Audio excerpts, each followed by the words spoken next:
mga boss, mapagmahal. Isang araw na naman ang panibagong fishing adventure natin. Nanghali nga pala tayo ng gising dito mga master, kaya dito na tayo sa dami nabutan ng almusal. Hali ngayong araw nga pala mga master, yung tournament ng newborn angler. Nag-alarm nga pala tayo dito ng 4 AM, kaso nga lang nag 5 minutes tayo pagising natin alas 6 na. Medyo hindi nga maganda yung panimula natin mga master, kasi naman alas 5 pa lang ay nagsimula na yung tournament. Mga rating nga tayo dito mga master, ay pasado alas 7 na. Sobrang nainis talaga ako sa sarili ko mga master, kasi naman matagal kong hinintay itong pagkakataon na to, tapos ganito ang mangyayari. Makita ko nga itong mga trophy na to mga master, kaya paano ay nabuhayan tayo ng loob. Kung titingnan nyo ang mabuti mga master, ay talagang kakaiba siya sa mga ordinaryong trophy na makikita natin sa mga ganitong tournament. Sana nga lang mga master, ay pala rin tayo makapag-display ng ganyang trophy sa bahay natin. Sinalihan nga pala natin mga master ay casting category. Labanan nga pala dito mga master ay palakihan lang ng huli. Dahil nga sa malakas yung hangin sa dagat mga master, ay dito tayo magbabaka sakali sa bukana ng ilog at dagat. Habang naghihintay nga tayo ng strike mga master, ay shoutout muna kay Boss Yayoy. Shoutout din kay John Carlo de Dios. Shoutout sa'yo master.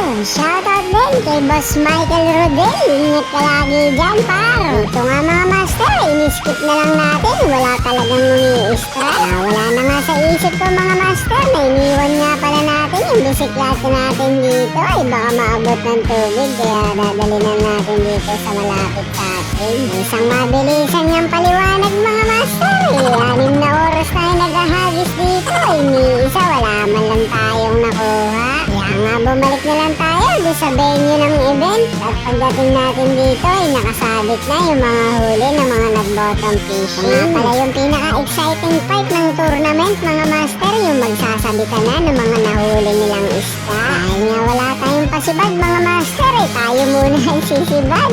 Ayun yung pansin. Dito nga mga master ay nagpatimbang na si Master Crambads ng kanyang nahuli. Sunod nga nito mga master ay nagpatimbang na rin yung ibang participants. Yung resulta nga nito mga master ay leading yung nahuli ni Master Crambads. Dahil nga wala nang mas bibigat pa sa nahuli niya mga master, ay siya ang nag-champion.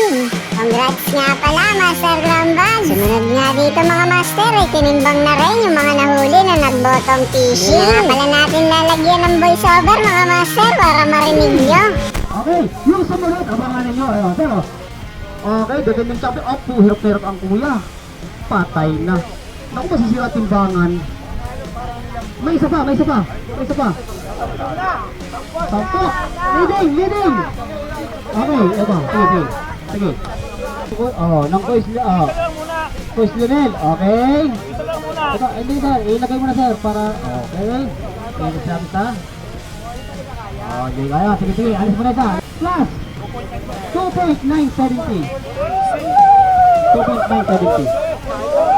Malito nga pala yung tinitimbang kanina mga master. Hindi tala magdaigi at masisira yung timbangan sa sobrang dami nito. Hindi pa nga kasama dyan mga master yung isa pa nilang tuhugan. Tapos nga magtimbangan mga master ay nasipat natin dito yung napapanood lang natin sa Facebook. Shoutout nga pala kay Master Adriana Flores at sa lahat ng Team Zero. Shoutout din sa lahat ng 7 Legs Angler. Dito rin pala mga master si Kasibad TV.